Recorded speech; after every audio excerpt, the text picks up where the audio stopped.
Ano pa? Ito rin ay gusto talaga ni Pastor. Through health. Sa Brazil, sabi niya, kung pumunta ka sa Brazil, kung magkasakit ka, free lahat. Hindi katulad ngayon, kung pupunta ka sa isang center, pati ang injection, binabayaran mo, tama?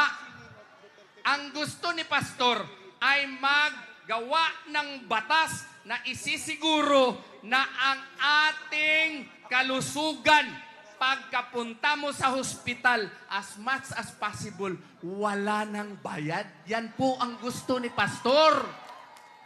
At saka, gusto niya talaga na lahat ng mga kabataan ay makapag-aral mula sa elementarya at saka sa kolehiyo na walang bayad.